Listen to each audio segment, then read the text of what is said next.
동심하우징.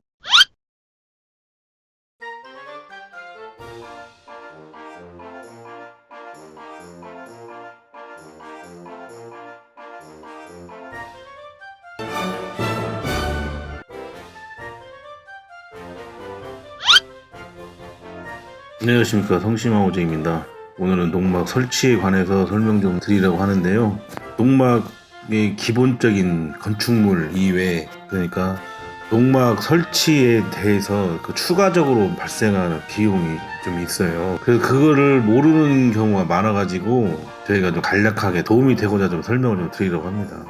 보통 사람들이 농막 가격에 대해서 뭐 1,000만 원이면 200~300만 원 정도 준비하면 다 설치가 되는 걸로 그렇게 알고 대략적으로 뭐 그렇게만 생각하는 경우가 많은데요. 저희가 실무적으로 해보니까 그게 아니에요. 이게 추가로 대략 1,000만 원 정도 예산을 잡고 농막을 설치할 준비를 하셔야 하는데요. 그런 비용에 대해서 하나씩 설명을 한번 드리자면, 우선 가장 기본적인 거는 이동 설치 비용이 작게는 30에서 100만 원 정도 나와요. 저희 같은 경우에는 부가세는 받지는 않지만 다 부가세까지 하면 또 거기서 또 추가적으로 발생이 되잖아요. 이동 설치 비용 부가세가 거기서도 몇백만 원 나오고, 운반비에 대해서 설명을 한번 드릴게요.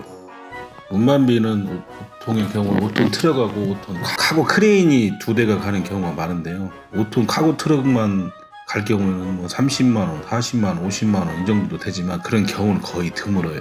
보통 2대가 많이 이동을 해서 설치를 하는데요. 보통의 경우에 50 2대 해서 100만 원, 좀 크레인이 좀 큰 차가 필요할 경우에는 150만 원, 200만 원 정도 비용이 들어가고 있습니다. 그 다음에 전기, 한전 불입금까지 계산을 하면 보통 작게는 70에서 100만 원 정도, 업체마다 좀 틀려요. 상황에 따라 좀 틀리기 때문에 이제 제가 정확한 금액을 말씀드릴 수는 없어요. 그 다음에 수도 같은 경우에도 적게는 80, 그래서 한 150, 200 정도까지 나오는데, 이거 지자체마다 또 틀려요. 그리고 또 수도냐 지하수냐에 따라서도 좀 다른데, 지하수의 경우에 그냥 수질 검사까지 하면 150에서 200 정도, 그 정도 예산이 들고, 중형 관정 같은 경우는 800만 원, 1,300만 원까지도 든다고 그래요. 그 다음에는 정화조 같은 경우는 단독 정화조 있고 오수 정화조가 있어요. 이 정화조는 사람이 파서 설치를 할 수 없기 때문에 포크레인을 불러서 작업을 해야 하는데, 중공검사까지를 맡아야 돼요. 단독 정화조 같은 경우는 50만 원에서 오수 정화조는 250만 원까지도 있어요. 그래서 포크레인도 불러야 하고 인부도 가야 하고 배관도 부자재도 많이 들어가고, 그래서 대략 200에서 350만 원 정도까지 비용이 발생이 된다고 봐야 돼요, 정화조 같은 경우에는. 그런데 이거 말고 도로에 매설되어 있는 시 관로에다가 매설을 할 경우에 그 금액은 추가적으로 더 발생이 될 수는 있어요. 왜 그러냐면 그것은 도로를 굴착해야 하는 비용이 나오기 때문에, 도로 굴착을 할 수 있는 비용은 아무나 못해요. 그 면허 있는 업체만이 굴착을 하게끔 돼 있기 때문에 그 비용을 추가적으로 200만 원, 300만 원도 또 발생할 수가 있어요.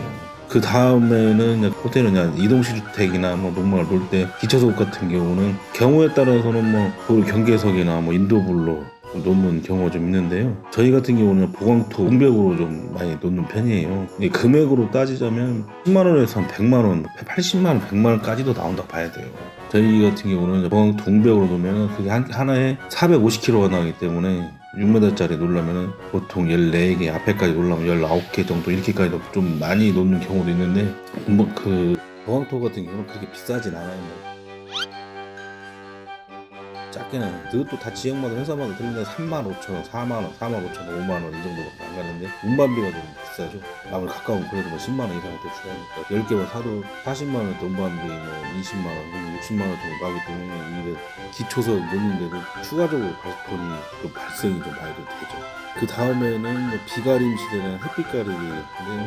이거 같은 경우는 어닝을 하는 경우도 있고 EPS 판넬로 첨화하는 경우가 있고 그래요. 이 비용은 어닝을 했을 경우에는 한 100만 원 정도, 그 정도 좀 소요가 되고, EPS 판넬을 했을 때는 150만 원 정도, 이렇게 그 정도 남지, 100에서 150만 원 사이 정도 나오는데, 이것도 지역마다 상황에 따라 좀 틀리긴 한데, 어닝은 불법은 아니지만 비가림, 햇빛 가려짐 시설은 불법이에요. 그거를 알고 설치를 해야 하고, 이거 비가림 시설이 불법이지만은 제가 해라 마라 할 수 있는 권한은 없지만서도 비가림 시설은 꼭 필요한 시설이에요. 왜냐면 어디 뭐 그늘한 적 없이 앉아있을 때도 없어요. 그리고는 비 오고 눈 오고 그럴 때 신발이 좀 걱정이 좀 많이 되잖아요. 그렇기 때문에 비가림 시설은 꼭 필요한다고 봐야 돼요. 그 다음에 또 여러 가지 뭐 추가로 돈이 좀 발생이 많이 되는데요. 그다음에 주변을 정리를 좀 해야 돼요. 그럼 배수로 공사도 좀 해야 하고, 외부의 수도 시설도 좀 해야 하고, 경우에 따라서는 울타리도 설치도 좀 해야 하고, 사람 손이 타기 때문에 울타리도 설치도 해야 하고, 그다음에 대문도 달아야 하고, 그다음에 CCTV도 달아야 하고, 이런 생각지 못한 비용들이 많이 발생이 된다는 얘기죠. 그리고 나서 그래도 건물이 새 건물인데 쓰다만 뭐 냉장고나 테이블 갖다 놓을 수는 없잖아요. 그렇기 때문에 또 가구도 또 새로 사야 돼요. 전자제품 같은 거, 뭐 테레비, 냉장고 이런 걸 사셔야 하고, 그리고 에어컨을 놓으셔야 하는데, 에어컨 같은 경우에는 냉난방 겸용으로 놓으시는 게 좋아요. 금액 차이는 20만 원 정도밖에 차이가 안 나는데 겨울에도 유용하게 쓸 수 있기 때문에 냉난방기로 사용하시는 게 좋아요. 이 모든 것이 이렇게 다 사람이 다 살아야 하는 환경이기 때문에 또 어떻게 보면 새집 살림이잖아요. 그렇기 때문에 상당히 생각지도 못한 비용들이 많이 발생이 되거든요. 근데 보통 사람들이 이걸 모르고 나서 추가적으로 돈이 들어가니까 짜증을 내고 그렇더라고요. 그러면 이 농막을 설치했을 때 좀 편하고 좀 쉬고 그러려고 설치를 했는데 계속 돈만 잡아먹는다 이렇게 생각하니까 짜증이 나거든요. 그렇기 때문에 제가 이런 말씀을 드리는 이유는 미리미리 좀 넉넉하게 좀 예산을 잡고 그렇게 준비를 하시는 게 좋을 거예요. 결론적으로 말씀드리면 500만 원에서 1000만 원 정도 비용이 이제 추가로 발생이 되는데요. 저희들이 이제 소비자들에게 물어보면 보통 1000만 원 플러스 마이너스 많이들 들어가고 그렇게 비용이 추가로 지출했다고 그렇게 얘기들 많이 하시더라고요. 그러니까 농막 가격에 플러스 1000만 원 정도 예산을 잡고 농막을 설치할 계획을 잡으셔야 안정적으로 농막을 설치할 수 있다고 생각하고 있습니다. 오늘은 농막 설치에 대해서 설명드렸는데요. 다음에는 농막에 대해서 어떤 걸 사면 좋은 걸 살 수 있나, 그런 품질 같은 거, 가성비 같은 거에 대해서 설명을 한번 드릴게요. 오늘은 이걸로 마무리하고요. 잠깐 갈 때 가시더라도 구독 한 번은 괜찮잖아요. 구독 한번 눌러주세요. 좋아요도 한번 눌러주시고요. 감사합니다.